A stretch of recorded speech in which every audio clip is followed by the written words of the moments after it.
अगर तुम्हें अपने बचे हुए 11 मंथ बचाने हैं ना, तो ये वीडियो पूरा लास्ट तक देखना। और I have a challenge for you at the end of this video. तो शुरू करते हैं आज का video.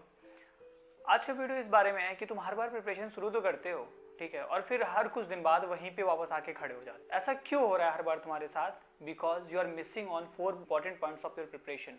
The very first one is false motive, second one is improper planning, third one is lack of system, fourth one is willpower mismanagement। ये 4 चीज़ें हैं जिन 4 चीज़ों को मैनेज करके मैंने सेल्फ स्टडी से अपना जे एग्ज़ाम निकाला था, और इन्हीं 4 चीज़ों को आज भी मैनेज करके मैं अपनी जो यूपीएससी आईएएस की जर्नी है इसमें अच्छा कर रहा हूँ। लगभग 14 से 15 दिन हो गए हैं और मैं कंसिस्टेंटली हार्डवर्क कर रहा हूँ। मैं सोचा कि क्यों ना ये स्ट्रेटजी आपके साथ शेयर की जाए। तो शुरू करते हैं पहले पॉइंट से, दैट इज़ फॉल्स मोटिव।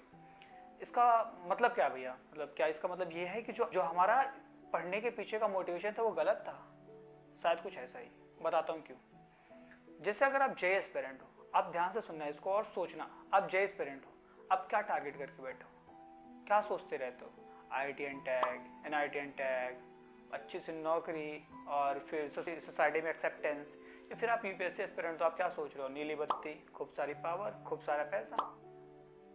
या जिस टाइम आप ये सोचोगे उस टाइम तो आपको डोपामिन हिट मिलेगा और थोड़ा सा मोटिवेटेड फील करोगे और लगेगा कि नहीं भाई मैं तो कर लूँगा, अब तो शुरू कर दूंगा प्रिपरेशन और सीधे लास्ट में रुकूंगा। आप शुरू भी करते हो, 1-2 हफ्ते प्रिपरेशन चलती भी है और फिर रुक जाते हो। तो सोचने की ज़रूरत है यहाँ पे आपके मोटिव के बारे में। मेरे भाई, तुम्हारा मोटिव ही गलत है, क्योंकि ये जो चीज़ें तुमने अपना मोटिव बना रखा है actually it is a by product. ये अगर आप सिर्फ बाई प्रोडक्ट पे फोकस कर रहे हो ना, तो आप वो जर्नी पूरी छोड़ दे रहे हो। जर्नी में स्टेयर्स होती हैं और हर एक स्टेयर में आपको मज़ा आना चाहिए, तभी आप अगले स्टेयर में कदम बढ़ाओगे, नहीं वहीं से लौट जाओगे। आप तो क्या कर रहे हो, स्टेयर्स को तो भूल ही जाओ, सीधे मंजिल पे खड़े हुए हो। ऐसे नहीं होता है।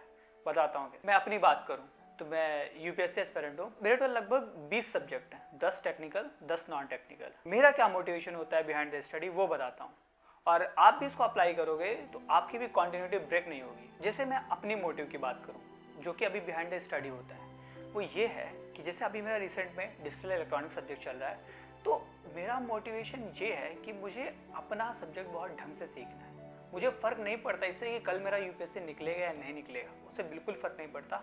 मुझे इससे फ़र्क पड़ता है कि क्या मेरा आज डी ढंग से मैं सीख रहा हूँ या नहीं। जब आपका मोटिवेशन ये हो जाता है कि आपको डी सीखना है, तो आप क्या करते हो, उसको छोटे छोटे पार्ट्स में डिवाइड कर लेते हो। कैसे? आपने डी का एक चैप्टर सीखा, जैसे ही आपने एक चैप्टर सीखा तो आपका मोटिव कंप्लीट हुआ। जैसे आपका मोटिव कंप्लीट होगा तो आपका दिमाग आपकी डोपामिन साइकिल को स्टार्ट करेगा। जैसे डोपामिन साइकिल स्टार्ट होगी तो आपको डोपामिन किक मिलेगा, और जिस चीज़ में आपको डोपामिन किक मिलता है आप उसे इतनी आसानी से कभी क्विट कर ही नहीं सकते। लेकिन जब instead of this particular motive आपका मोटिव बदल जाता है, I mean like you're targeting on your final goals, या फिर बाई प्रोडक्ट्स पे जब टारगेट करने लग जाते हो, तो उस समय तो बहुत बढ़िया स्पाइक मिलता है, लेकिन जैसे वो खत्म होता है आपकी प्रिपरेशन खत्म हो जाती है और फिर आप क्या करते हो, अपने गोल से डेविएट हो क्विक फिक्स में चले जाते हो। क्विक फिक्स क्या होते हैं? आपका सोशल मीडिया हो गया, और भी जितनी भी ये चीज़ें हैं, यूट्यूब में बिना मतलब के कुछ वीडियोस देखना, फनी वीडियोस वॉच आउट करना, ये सारी चीज़ें। This was about the first point. Moving to the second point, that is lack of proper planning. बताता हूँ कि प्लानिंग में गड़बड़ क्या है।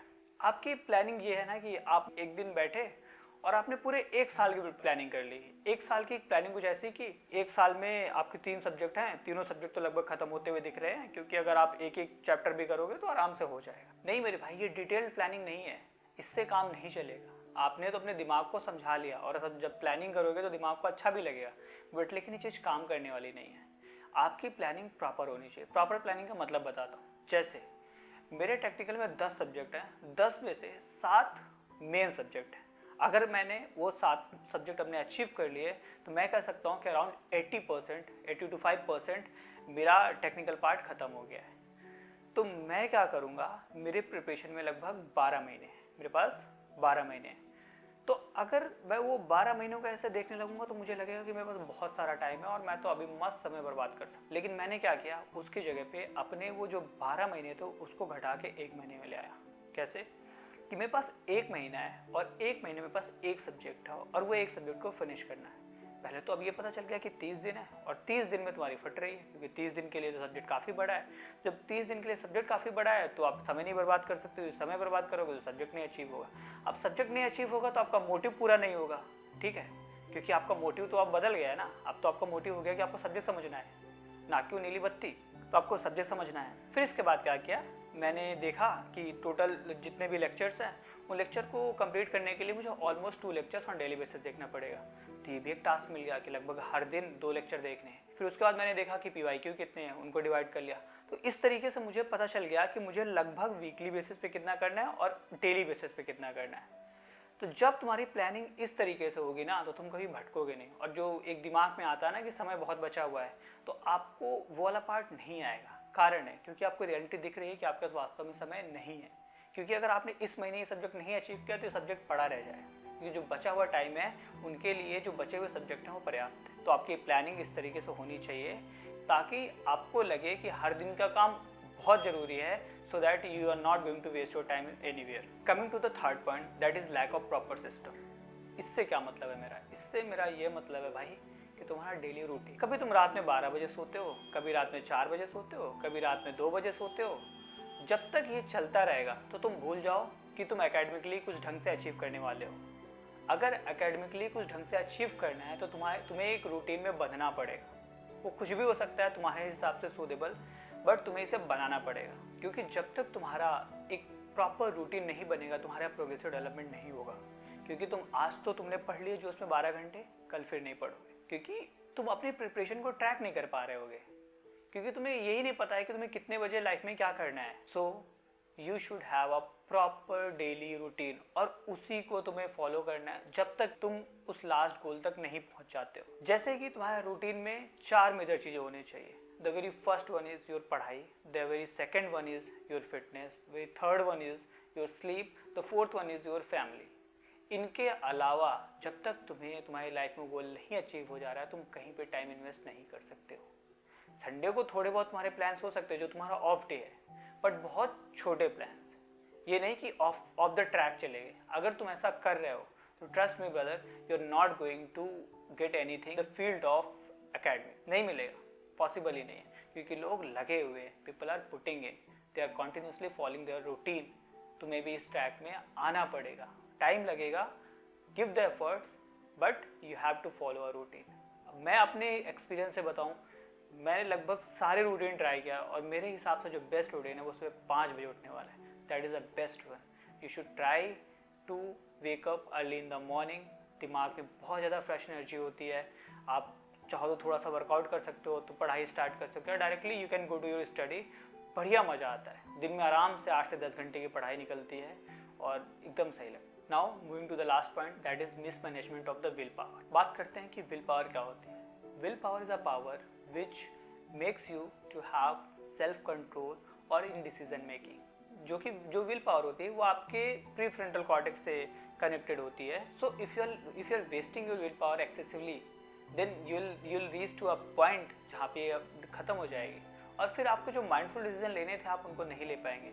मतलब फिर वहाँ पे आपकी स्टार्ट होगी डिस्ट्रैक्शन वाली साइकिल, जो कि आपको वापस से वही जोन में ले जाना चाहेगी जहाँ से आप शुरू किए। तो do have a system, and if you have a system तो आपका विल पावर ऑलरेडी मैनेज हो जाएगा। ये पॉइंट फिर आपके लिए उतना इंपॉर्टेंट नहीं रह जाएगा। बट जब तक सिस्टम नहीं है तब तक विल पावर को बड़े ध्यान से इस्तेमाल करो, क्योंकि विल पावर का ही यूज़ करके you are going to build a system. So क्या करो कि हर एक चीज़ को स्लोली स्टार्ट करो। मतलब अगर पहले 0 घंटे पढ़ते थे तो 2 घंटे पढ़ने स्टार्ट करो। स्ट्रेस टू अ वीक कि 2 घंटे पढ़ो, फिर उसके बाद उसको बढ़ाओ, प्रोग्रेसिव ओवरलोडिंग करो और समय के साथ बढ़ाओ। क्योंकि अगर तुमने विल पावर को एक बार में स्ट्रेच कर दिया तो फिर तुमको दिक्कत हो जाएगी। फिर ये होगा कि तुम एग्जॉस्टेड सा फील करोगे और एग्जॉस्टेड सा जैसे तुमने फील किया वैसे तुम्हारी डिसीजन मेकिंग एबिलिटीज़ खत्म। और जैसे ये चीज़ हुई तुम्हारे साथ वैसे तुम अपने वापस से क्विक फिक्स वाले ट्रैक में वापस चले जाओगे। वही सोशल मीडिया, वही बकवास चीज़ें वापस से स्टार्ट हुई। So this was all about this problem. I hope कि तुमको समझ में आया होगा और अपनी प्लानिंग या अपनी प्रिपरेशन में ये चारों पॉइंट इंक्लूड करो, सो दैट तुम बार बार वापस उसी पॉइंट पे ना हो जहाँ से शुरू कर रहे हो, आगे लाइफ में बढ़ते रहो। So the challenge is this for you, comment down that I am not going to waste time any more if you are serious. Thank you so much for watching the video. If you like the content, do consider subscribing and liking and sharing. I will bring more such content throughout this journey. और एक छोटा सा disclaimer है कि अब से जो vlogs आएंगे they will be on Wednesday and Saturday, और जो हमारा एजुकेशनल वीडियो वो हर एक 15 डेज़ में आएगा.